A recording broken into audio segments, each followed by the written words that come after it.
Narito ang mga pinakamainit na balita ngayong tanghali. Lolo na pumila para sa 20 pesos na bigas sa Quezon City. Patay matapos masagasaan ng pick-up. Isa pang vendor, sugatan. DILG, iginiit na hindi under attack ang Senado. Office of the Vice President, natanggap na ang summons mula sa impeachment court. Sa MBC TV correspondents, isa patay, 4 sugatan sa salpukan ng motorsiklo at tricycle sa Pangasinan. Sa MBC TV Sports, semifinals ng PBA Season 50 Commissioner's Cup, kasado na ngayong araw. At sa Showbiz Spotted, anak ni Kim Atienza na si Eliana, nagtapos na summa cum laude sa University of Pennsylvania.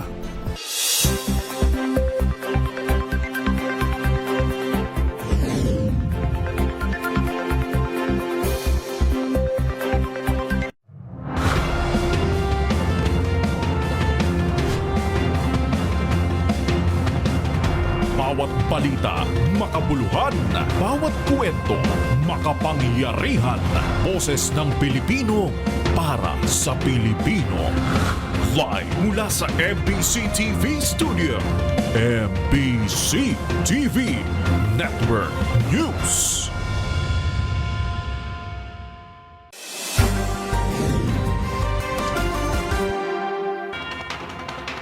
Pilipinas, una sa ating mga balita.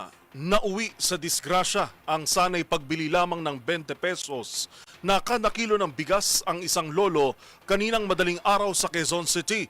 Ito'y matapos siyang mahagip ng isang pick-up truck kung saan naisugod pa ito sa ospital pero binawian din ng buhay. Pasintabi ho at sensitibo ang ating susunod na balita. Una sa balitang yan, si Val Gonzales. Naisugod pa sa pagamutan pero binawian din ng buhay ang 73 taong gulang na lalaki matapos mahagip ng isang humaharurot na pick-up sa Visayas Avenue, Quezon City. Ang lolo na kinilala sa pangalang Danilo Regudo ng Batasan Hills, Quezon City ay kasama sa maraming mga nakapila para makabili ng 20 pesos na per kilo ng bigas sa tanggapan ng Bureau of Animal Industry sa Visayas Avenue sa investigasyon ng QCPD Traffic Sector 6. Ang insidente ay nangyari bago mag-alas 4 kaninang madaling araw. Madaling araw pa lamang kasi regular nang pumipila ang mga bibili ng murang bigas, lalo na kung ang mga ito'y wala sa listahan ng online appointment. Isa pang lalaking ambulant vendor na nagtitinda sa lugar ang sugatan din sa braso. Doon banda may narinig akong sumabog, mang lakas. Tapos pagtingin ko, ayan, yung rumaragasa na yung pick-up na sasakyan na kulay itim. Ayan na, tapos mabuti na lang, naitulak ko tong bike ko, pagtulak ko, napaganon. Tapos pagtingin ko, ayun na, ito na tinamaan sa akin. Ito yung sugat. Kasi kung hindi ko na itulak yung bike ko, katawan ko ang mababangga niya. Hindi lang ito magiging damage to. Yung matanda, paano yung itsura niya nung nakita nyo? Yung matanda na yun, alam ko, paupo pa lang siya doon sa pila. Pipila siya na para makabili ng murang bigas. Tapos ayun, hindi rin niya napansin, bigla na lang sumampa yung pick-up na itim na yun. Sumampa sa gate. Dahil sa insidente ay pinapasok na sa loob ng compound ng DA Bai ang mga nakapila para sa murang bigas. Sa panayam ng DZRH News sa driver ng itim na pick-up na si Rayson Sanchez, galing siya ng Taguig City at pauwi na sana sa kanilang bahay sa Barangay Kulyat nang mangyari ang aksidente. Sabi ni Sanchez na tumanggi ng humarap sa kamera, iniwasan niya ang dalawang motorsiklo na nakaharang pero sumampang kanyang sasakyan sa bangketa at inararo ang mga nakapila. Sa ngayon ay sasailalim sa alcohol at drug test ang driver na nakakulong ngayon QCPD Traffic Sector 6. Nito lamang nakalipas na Abril 7 nang magkagulo rin ng mga bumibili ng murang bigas sa kaparehong lugar dahil naman sa agawan sa pila. Para sa MBC TV Network News, ako si Val Gonzales, DZRH, una sa Pilipinas, una sa Pilipino.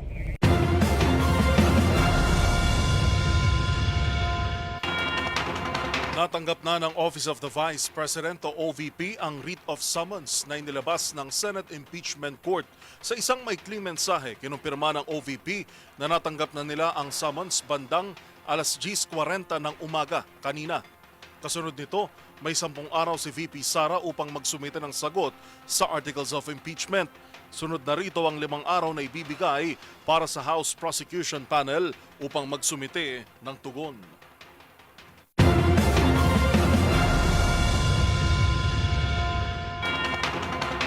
Gun-related incident at hindi pag-atake sa Senado.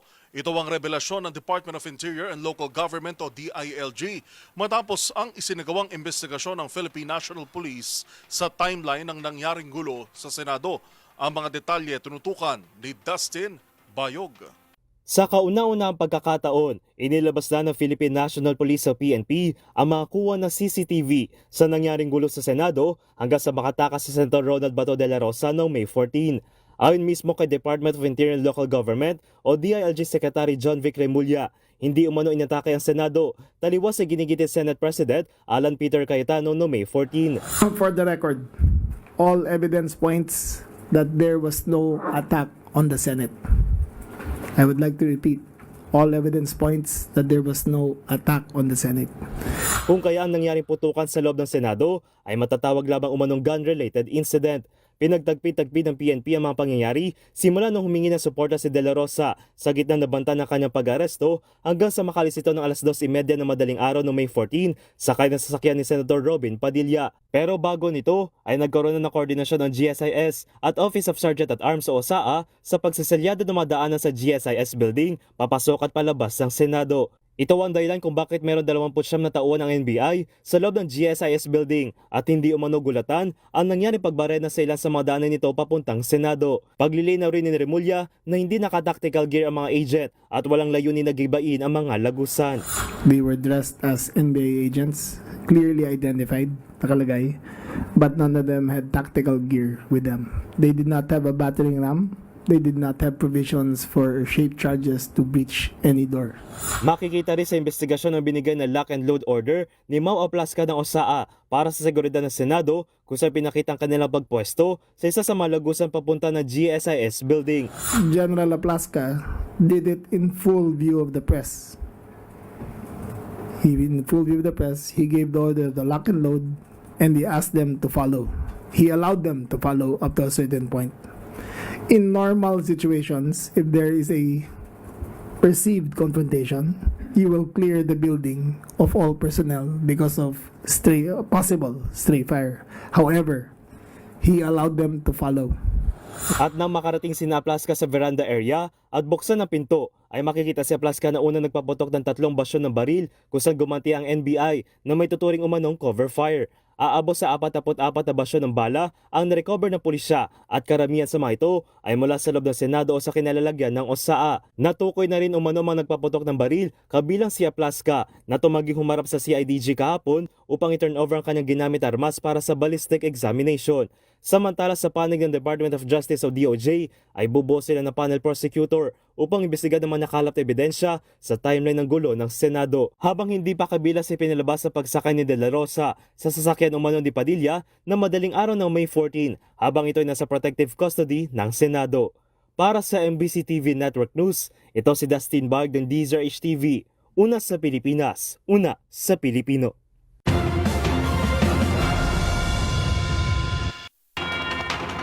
Tumaas ang idineklarang yaman ni Pangulong Ferdinand Marcos Jr. at First Lady Liza Araneta Marcos mula nang maupo sa pwesto noong taong 2022. Batay sa kanilang Statement of Assets, Liabilities and Net Worth o SALN, umabot sa 475.93 milyong piso ang kanilang pinagsamang net worth noong 2025. Mas mataas ito ng 86.57 milyong piso kumpara sa 389.36 milyong piso na idineklara naman noong 2024. Noong 2023, nasa 381 milyong piso ang kanilang net worth habang 371 milyon naman noong 2022. Noong June 30, 2022, nasa 329 milyong piso lamang ang kanilang idineklarang yaman sa SALN.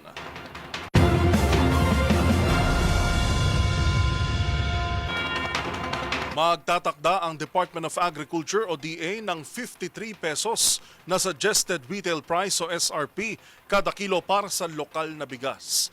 Ayon kay Agriculture Secretary Francisco Chu Laurel Jr., nagkasundo ang DA at mga stakeholder na ipatupad ang nasabing SRP upang mabalanse ang kita ng mga magsasaka at budget ng mga consumer o mamimili.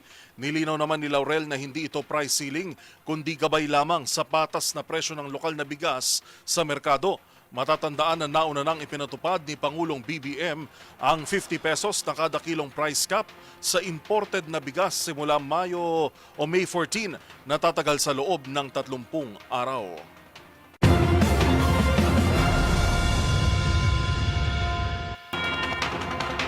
Ramdam na ng ilang tsuper sa Metro Manila ang pinatutupad na 10 pesos per liter fuel subsidy ng pamahalaan.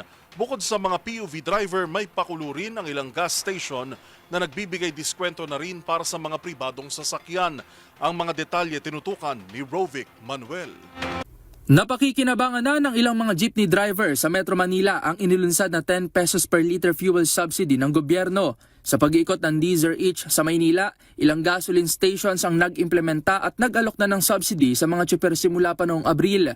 Sa isang gasolinahan sa Rizal Avenue, Santa Cruz, Manila, mahigit sa 20 PUV drivers ang nakikinabang sa programa kada araw kung saan bawat tsuper ay may 1,500 na limit sa pagpapagas kada linggo.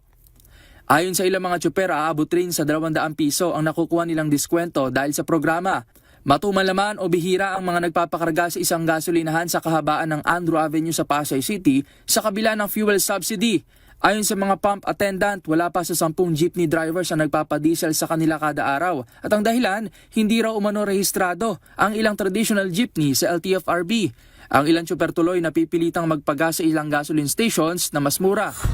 Hindi ba sila nagbibigay eh? Tuwing karga kami, wala mang binigay sa amin ng 10 piso eh. Discount eh. Dapat kung kami ng gobyerno, babaan ng gasolina, mga produkto para maging magana mga mamayan sa mga bilihin. Samantala, may ibang pakulo naman sa pagbibigay diskwento ang ilang gasolinahan sa Marcos Highway, Pasig City, bukod pa sa subsidiya mula sa LTFRB. Sa isang sangay ng Shell sa Barangay Santolan, may diskwento rin sila sa mga private na motorista na umabot sa 1,500 pesos ang kanilang ipinakarga. Ay nagbibigay sila ng 5 pisong kaltas kada litro sa 4-wheel vehicle sa gasolina, habang 3 pesos naman sa mga nagpapakarga ng diesel. Sa ilang gasolinahan, nakipag-partner sa kanilang ilang private institutions para magbigay ng diskwento sa gasolina ang kanilang mga card holders o miyembro. Kasunod nito, patuloy pa rin ang pagpapatupad ng LTFRB fuel subsidy sa mga rehistradong Jeep at UV Express drivers. Mayroong 150 liters na limitation fuel kada linggo bawat unit at kapag nakumpirma ang license plate ay otomatiko nang maia-apply ang discount. Matatandaan na inaprubahan ng LTFRB ang kabuuang 141,724 na unit ng passenger jeep at UV para sa 10 pesos per liter fuel subsidy ng pamahalaan. Sa ngayon, nakapamahagi na ang gobyerno ng higit 13 million pesos para sa discount. Bukod dito, inaprubahan din ni Pangulong Bongbong Marcos Jr. ang 5,000 pesos fuel subsidy para naman sa mga PUV drivers at operators, pati na ang service contracting program para tulungan naman ang mga pasahero. Para sa MBC TV Network News, ito si Rovic Manuel ng DZRH TV. Una sa Pilipinas, una sa Pilipino.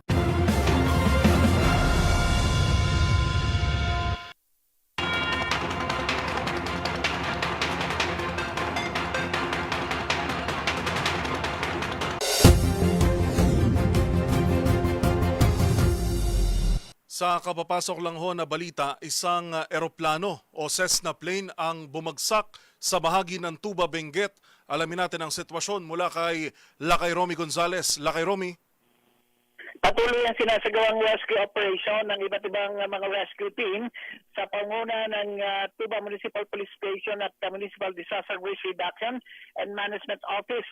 At sa area ng Kabuyaw sa Santo Tomas, Tuba, Benguet, matapos nilang matanggap ang report kanina lamang bago mag-alas 12, ang naganap na plane crash sa naturang lugar. Ayon sa report ay isa itong Cessna plane, single engine, at may dalawang mga lulan na pasahero.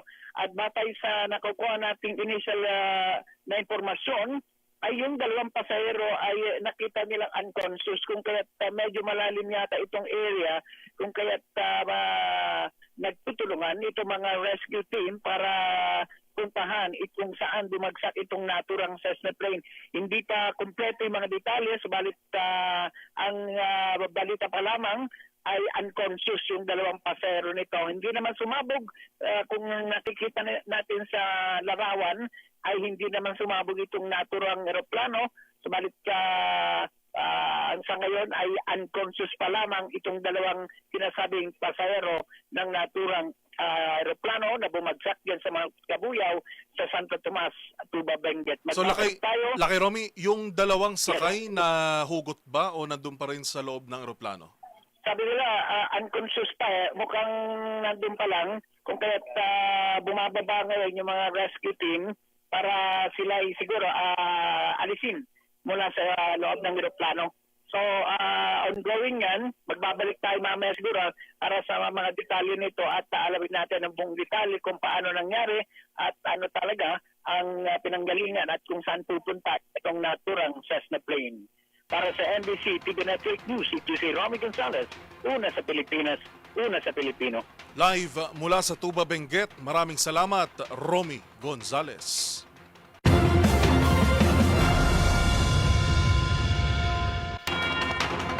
Deklarado ulit ang yellow alert status sa Visayas Grid simula alas 5 ng hapon hanggang alas 7 ng gabi. Mamaya huyan.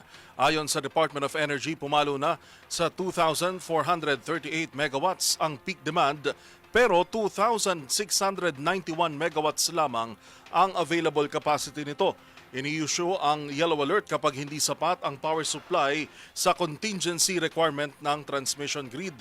Nilinaw naman ng Energy Department o DOE na mababa lang ang reserbang kuryente sa ilalim ng yellow alert pero nananatiling sapat ang supply ng kuryente.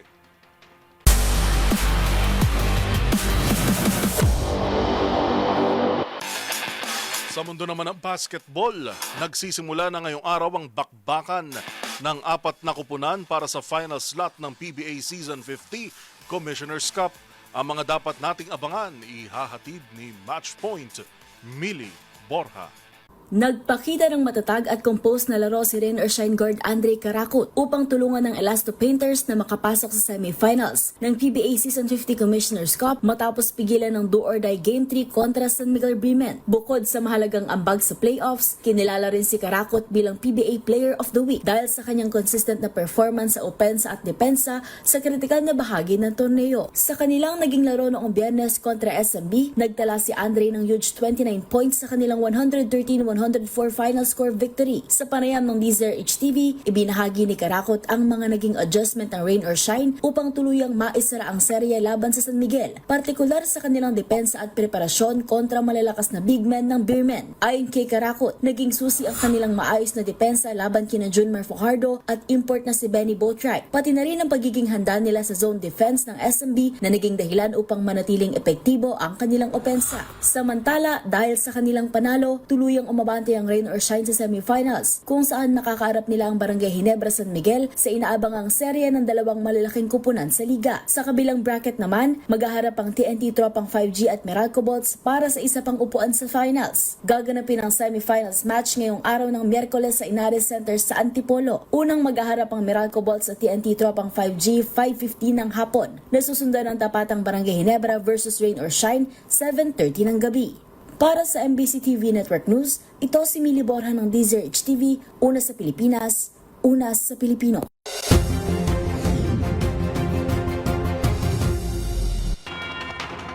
Samantala, sa kapapasok lamang ho na balita, pinakakasuhan ho si suspended Senate Sergeant at Arms Mau Aplaska. May kaugnayan pa rin ho yan sa insidente ng putukan sa Senado noong nakaraang linggo. Alamin natin ang detalye mula kay Edniel Parosa. Edniel. Yuel, inirekomendang kasuhan ang 3 tauhan ng Office of Senate Sergeant at Arms kasunod ng nangyaring gun-related incident sa Senado noong Mayo 13. Kinumpirma dito sa Campo Crame ni PNP Criminal Investigation and Detection Group Director, Police Major General Robert Alexander Morico II, na kasama rito ang sinuspending hepe ng OSAA na si Retired General Mau Aplaska. Paliwanag ni Morico, nilabag ni Aplaska ang rules of engagement sa paggamit ng pwersa, bagay na nakasaad sa implementing rules and regulation ng Republic Act 1197 o yung Private Security Services Industry Act. We will be as directed by the SILG and CPNP. We will be transmitting our findings sa Department of Justice for findings and recommendation. It is up to the Department of Justice to reassess po yung namin. Kabilang sa panuntunan at tinawag ni Morico na pinaka-responsabling dapat ginawa ni Aplaska ay ang makipag-usap muna bago magpaputok. Ngayon din ay pinagbabawal na umano ng pulisyang warning shot, lalo na sa matataong lugar gaya ng Metro Manila. Tinawag ni General Morico na panic firing ang ginawa ng OSA, habang defensive naman ang paglarawan ng opisyal sa ginawa o postura ng National Bureau of Investigation agent na inaakusahan ng Senadong umatake sa lugar. Panic firing. You assume na nilulusog kayo because continuous yung volume of fire, sumasagot yung NBI ng paputok doon sa labas, sa area ng kantin. So putok rin sila ng putok po rito. Sumasagot rin yung NBI ng defensive siya. Sinuko na ni Aplaska ang kanyang 9mm Scorpion pistol at sumasailalim na sa ballistic examination. Nasa kabuang 10 tauhan ng OSAA ang ipinasabina ng PNP-CIDG na sinang lead investigator sa nangyaring shooting incident o gun-related incident noong May 13. Pero wala pa doon sa 10 ang humaharap ng pisikal dito sa Campo Crame. Wala rito sa PNP headquarters para sa NBC Network News. Ako si Edniel Parrosa, Razor H. Una sa Pilipinas, una sa Pilipino. Maraming salamat sa live update, Edniel Parrosa.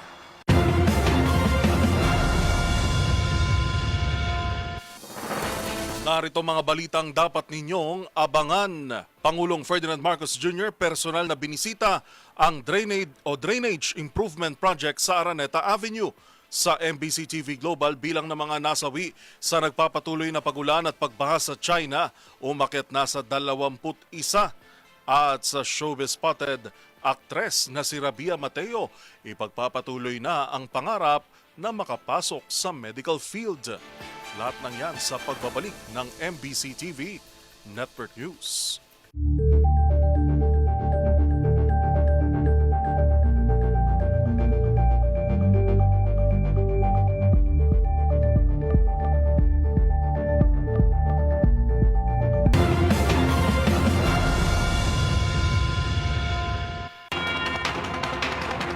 Personal na ininspeksyon ni Pangulong Ferdinand Bongbong Marcos Jr. ang ginagawang drainage project sa Araneta Avenue sa Quezon City.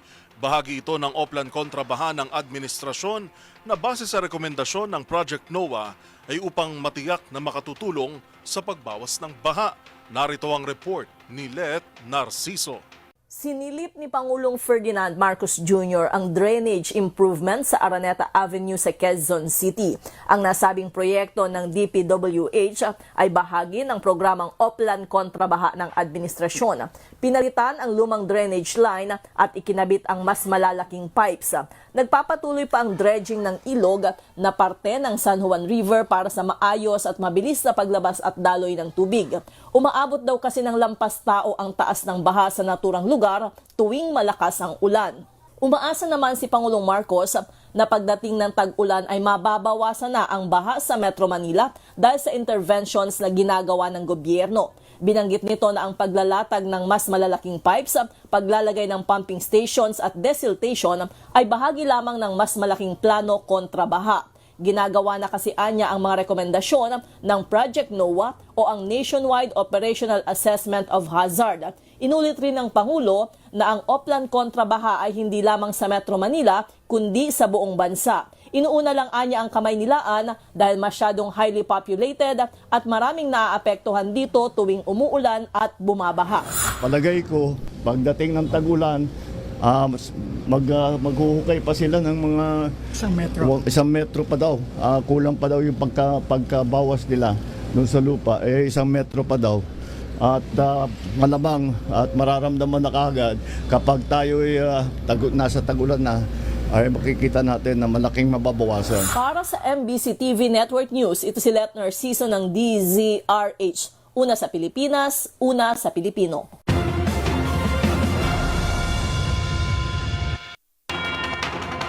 Nanindigan si Senator Raffy Tulfo na dapat managot ang mga sangkot sa nangyaring putukan sa loob ng Senado noong gabi ng Mayo 13. Ito'y sa gitna ng inilabas na resulta ng PNP at DILG kung saan napag-alaman o iginiit na hindi under attack ang Senado. Magbabalita si Raymond Dadpaas. Mas alam ni Suspended Office of the Sergeant at Arms o OSA Chief Mau Aplaska ang mga standard police operational procedure dahil siya ay dating mataas na opisyal ng Philippine National Police. Ito ang deklarasyon ni Senador Raffy Tulfo kasunod ng inilahad ng DILG at PNP na resulta ng kanilang investigasyon na walang umatake sa Senado noong nakaraang linggo. Ayon kay Tulfo, inamin ni General Aplaska na siya ay nag-warning shot na naging dahilan upang sumagot ng putok ang tauhan ng National Bureau of Investigation o NBI na nasa bahagi ng GSIS. Hindi rin umano maaring ituro si Senate President Alan Peter Cayetano dahil itinanggi nitong nag-utos siya ng warning shot kundi ito ay desisyon ni Aplaska. Para kay Tulfo, wala sa POP ng mga pulis ang warning shot dahil delikado ito sa mga sibilyan na maaring tamaan kapag nag-ricochet o bumalik ang bala. Ganun pa man ay nirekomenda ng senador na lahat ng mga sangkot sa putukan ay maimbestigan at patawan ng parusa. Ang kailangan lang ay impartial investigation ang gagawin upang managot ang mga dapat managot. Kung inutusan siya ng Senate President na mag-warning shot, then for me, dapat may command responsibility. Of course, ang sinasabi naman ni Senate President, wala siyang binigay ng utos na mag-warning shot. At saka alam naman ni Sergeant at Arms, he knows better, he was a former policeman, na wala naman sa SOP or Special Operations Procedure ng PNP na mag-warning shot. Ako, ever since, sinasabi ko, bawal ang sino mang police na mag-warning shot kung may kaguluhan. Kasi nandun yung possibility na mag-ricochet yung bala, itatamaan. So dapat walang warning shot. Kung kailangan mo paputukin mo kung ikaw ay under threat, talagang patayin mo na rin. Si Aplaska at iba pang tauhan ng OSA ay humarap na sa PNP-CIDG kahapon at ngayong araw ay ang ilan pa nilang kasamaan ang sasalang sa investigasyon. Para sa MBC TV Network News, ito si Raymond Dadpaas ng DZRH, una sa Pilipinas, una sa Pilipino.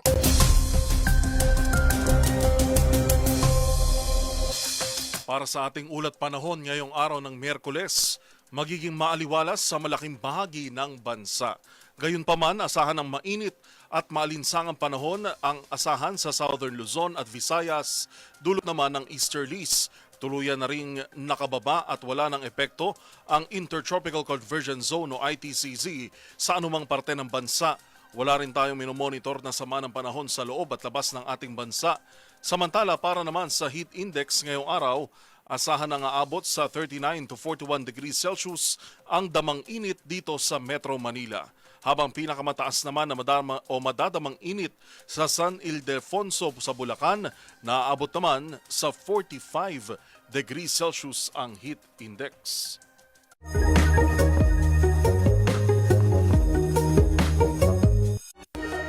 Usapang trivia naman tayo. May alam ka bang bato na makinis, matigas at sobrang bihira na makita? Nako, baka swertihin ka at makatagpo ka nito dahil ang bato, lalo na ang pinaka-rare to find ay napakamahal kung saan ginagawa pa itong koleksyon at batayan ng yaman. Pero alamin na this, paano nga ba ang pinakabihirang uri ng bato ngayon o ano nga ba ang pinakabihirang uri ng bato sa mundo?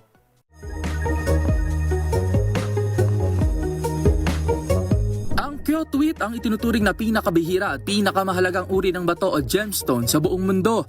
Kulay kahel na may pagkapula ang batong ito at nabuo mula sa kakaibang kombinasyon ng mga chemical element sa ilalim ng lupa. Dumaan ito sa napakataas na temperatura at pressure dahilan para mabuo ang crystal structure sa milyon-milyong taong proseso. Natuklasan ang batong ito sa Mogok region sa Myanmar noong 2010 at hanggang ngayon, iisa pa lang ang specimen nito sa mundo. Ang Myanmar kilala rin sa bansa na maraming natagpo ang rare stones tulad ng ruby, jade at ang pinite na ikalawa sa pinakabihirang bato na natuklasan sa mundo. Sa kasalukuyan, makikita ang rare stone na ito sa Natural History Museum sa Los Angeles Country.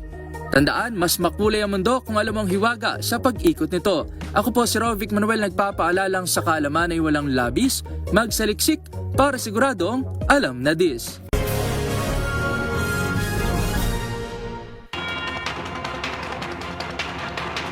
Lagpas 20 katao na ang nasawi sa nagpapatuloy na malakas na pag-uulan at matinding pagbaha sa ilang bahagi ng China. Samantala, 4 naman ang kumpirmadong patay sa Kenya matapos mauwi sa tensyon ng kilos protesta kaugnay sa patuloy na pagtaas ng presyo ng petrolyo sa kanilang bansa. Ang mga balita mula sa ibayong dagat, tinutukan sa Global Headlines Report ni James Galange. Balita mula sa China, umakit na sa 21 katao ang bilang ng mga nasawi sa nagpapatuloy na pagbaha at landslide sa southern at central portion ng bansa mula kahapon. 10 sa mga nasawi mula sa nahulog na pickup truck na may kabuang sakay na 15 magsasaka na nahulog sa ilog dahil sa matinding pagbaha. Ayon sa Chinese National Weather Agency, bunsod ito ng torrential rain at heavy rainfall na nararanasan sa mga nasabing rehiyon at tinaas naman ang disaster risk sa ilang probinsya. Kung saan pansamantalang inilikas sa mga residente at isinara na rin ng mga paaralan, paghinto ng operasyon ng mga transportasyon at pagsupply ng kuryente. Gayunpaman, naghanda ng pamahalaan ng China ng 150 million yuan o katumbas na mahigit 1.3 million pesos para sa mga kakailanganing tulong ng mga apektadong residente. At sa iba pang balita, 4 na ang nasawi sa nagpapatuloy na kilos protesta ng mga residente bunsod ng patuloy na pagtaas ng presyo ng gasolina sa Kenya. Ayon sa mga ulat, mahigit 30 naman ang nasugatan habang daan-daan din ang inaresto ng mga otoridad matapos mauwi sa tensyon ng nasabing kilos protesta. Nagsimulang malawakang transport strike matapos magtaas ng malaki ang presyo ng diesel at gasolina dahilan upang mahirapan ng mga commuter at tumaas pa ang gastusin ng mga mamamayan. Dahil dito, pansamantala namang isinuspinde ng ilang transport groups ang kanilang welga upang may pagpulong pa sa pamahalaan higit sa posibleng pagbaba ng presyo ng mga produktong petrolyo. At yan naman nakakalap nating balita mula sa bidawang panig ng mundo. Para sa MBC TV Network News, ito si James Galange ng DZRH TV, una sa Pilipinas, una sa Pilipino.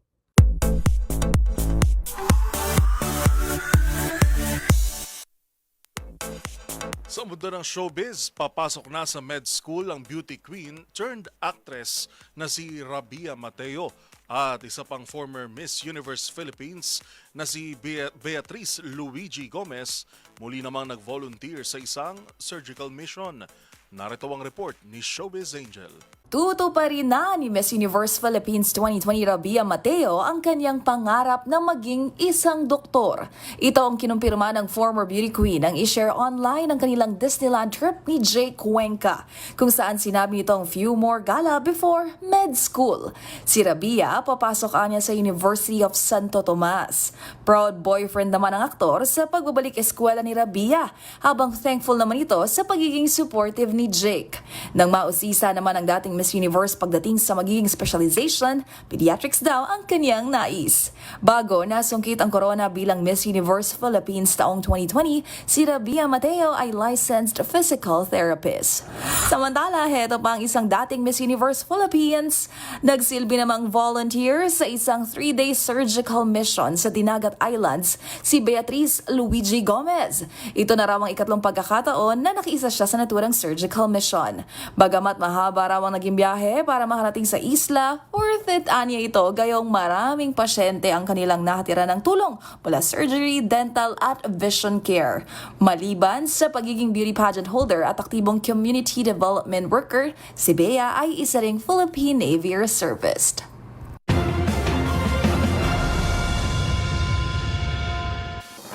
Abangan sa aming pagbabalik, higit 28 milyong pisong halaga ng hinihinalang shabu nasamsam sa Bacolod.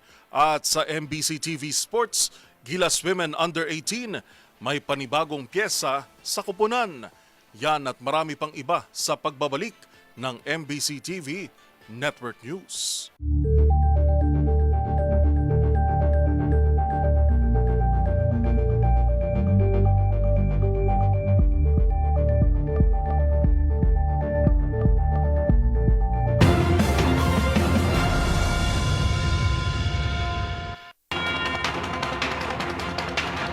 Isa ang patay habang 4 naman ang sugatan sa nangyaring salpukan ng motorsiklo at tricycle sa Pangasinan. Yan at ang iba pang rumarapidong balita mula sa probinsya, hatid ng iba't ibang istasyon sa ilalim ng MBC Media Group.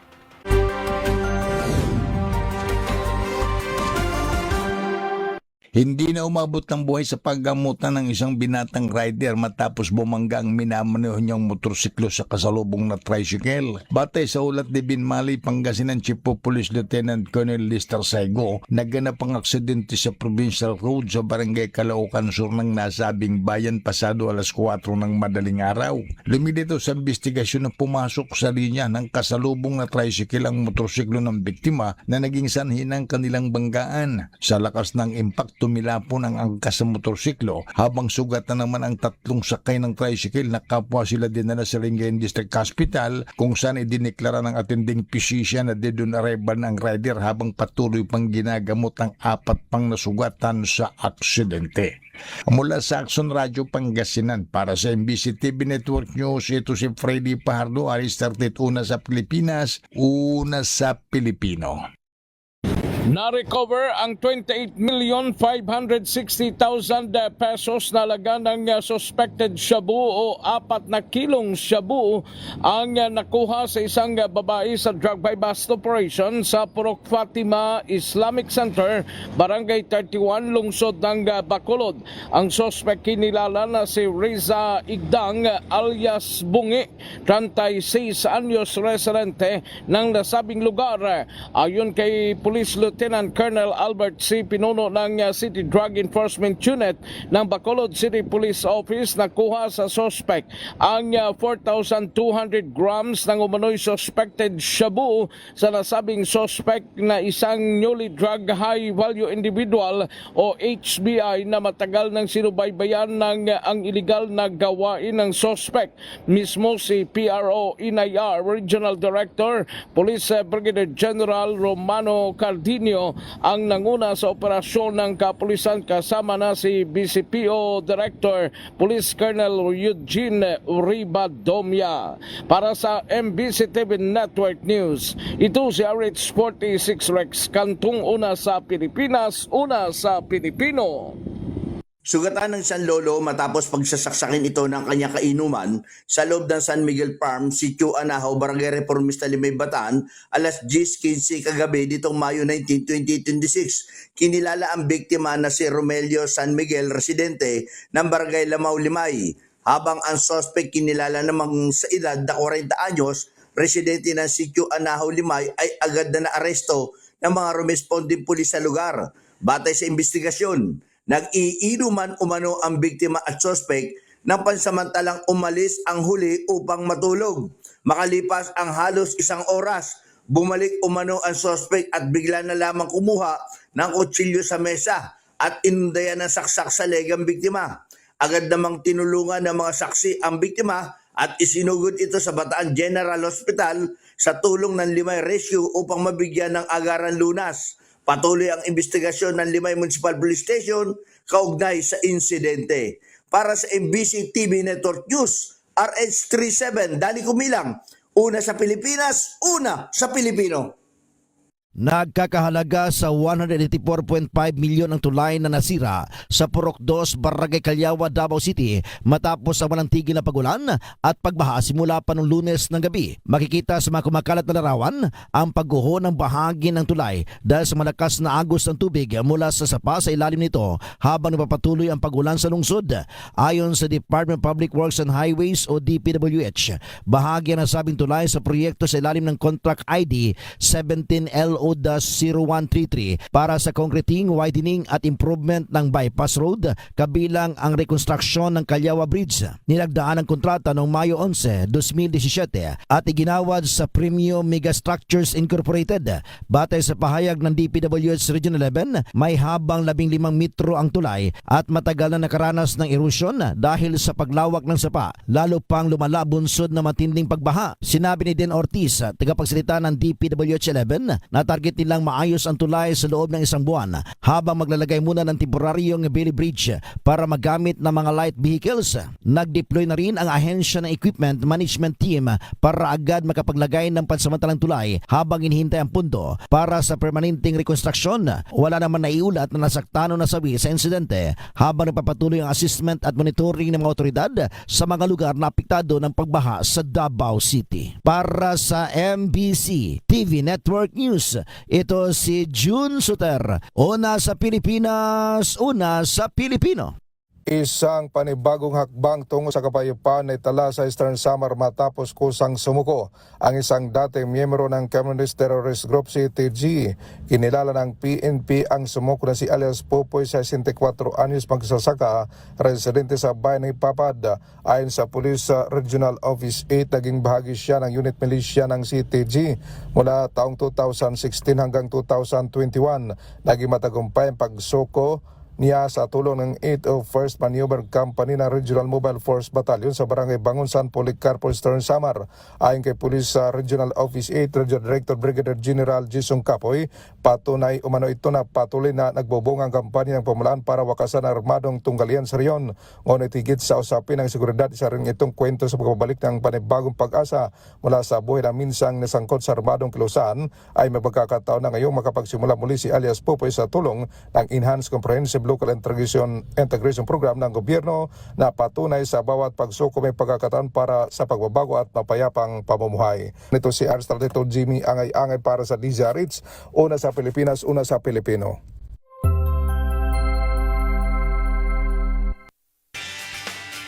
May isang bagong pag-aaral ang nagsasabi na mahalaga pala ang night out o paggala ng mga babae isang beses kada 22 araw. Nakatutulong daw ito para mas maging healthy ang kanilang mental health at makapagpahinga mula sa napakaraming dahilan ng stress. Ang paliwanag dyan ng mga eksperto, alamin sa Experts Opinion Report ni Rovic Manuel. Sa isang bagong pag-aaral ng Talker Research, natuklasan na nasa 78% ng mga kababaihan ang nagsasabing mahalaga ang all-girls night out, isang beses kada 22 araw. Ito ay kailangan para sa kanilang emotional balance, social connection o bond at para mas maging masigla ang kanilang buhay. Sa isinagawang survey ng Bezel Wines, isang wine brand sa California, sa 2,000 mga kababaihan ng Talker Research sa Amerika, marami ang nagsabing ang simpleng pagkukwentuhan, tawanan at kahit isang baso ng alak kasama ang mga kaibigan ay makatutulong upang makapagpahinga mula sa trabaho, pamilya at pang-araw-araw nilang gawain. Agree naman dito ang 8 out of 10 na mga babae o katumbas ng 78%. Nakatutulong din umano ito para maiwasan at mabawasan ang stress at alagaan ang kanilang mental health kung saan nagiging bukas na espasyo ito upang mapag-usapan nila ang iba't ibang bagay at bumuo ng mas matibay na mga koneksyon sa isa't isa. Ayon pa nga sa isang pag-aaral, iniuugnay ang pakikisalamuhan nila sa kanilang malalapit na girlfriends sa pag-release ng mood-elevating hormone na oxytocin na nagpapataas naman ng feelings of euphoria o kasiyahan. Bagaman hindi ito isang peer-reviewed academic study, ipinakikita naman ng resulta ang isang mas malawak na katotohanang sinusuportahan ng psikolohiya na mahalaga sa well-being ng isang tao, ang pakikisalamuha sa iba. Para sa MBC TV Network News, ito si Rovic Manuel ng DZRH TV. Una sa Pilipinas, una sa Pilipino.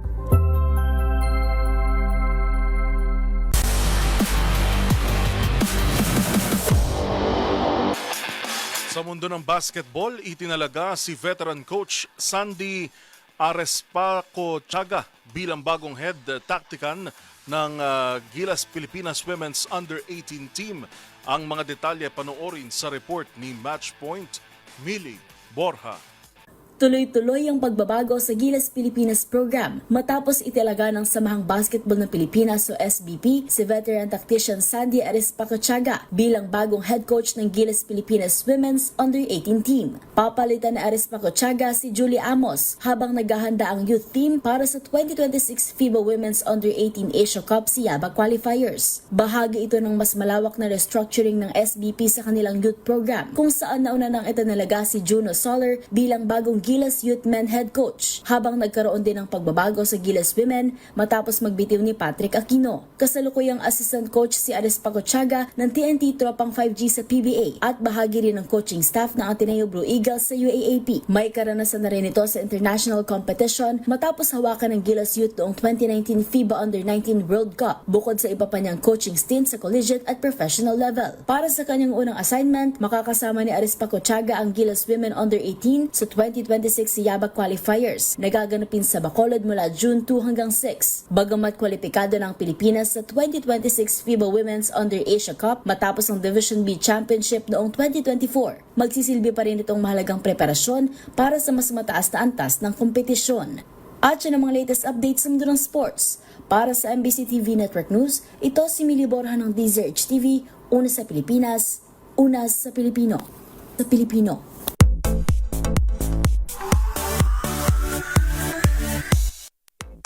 Sa mundo ng showbiz, nagtapos with flying colors ang ikalawang anak ni Kim Atienza sa University of Pennsylvania.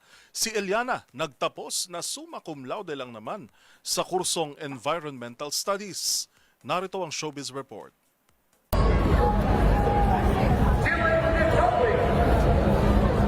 Proud papa ang TV host na si Kim Atienza sa pagtatapos sa kursong Environmental Studies ng anak na si Eliana.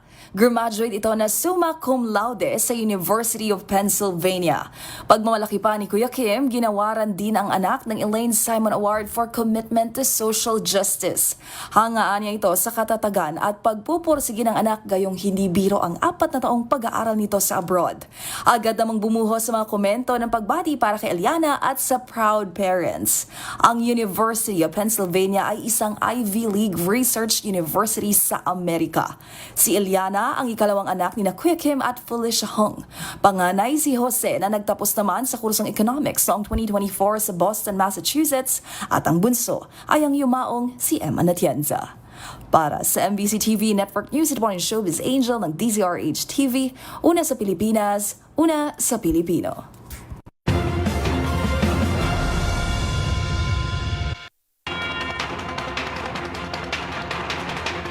At yan ang mga nakalap naming balita ngayong araw ng Miyerkules. Sa ngalan po ni Karen Oyong, ito po si Yuel Reyes. Magkita-kita tayo muli bukas araw ng Huwebes para sa mga balitang makabuluhan, mga kwentong makapangyarihan. Hatid ang boses ng Pilipino para sa Pilipino. Ito po ang MBC TV Network News. Una sa Pilipinas, una sa Pilipino.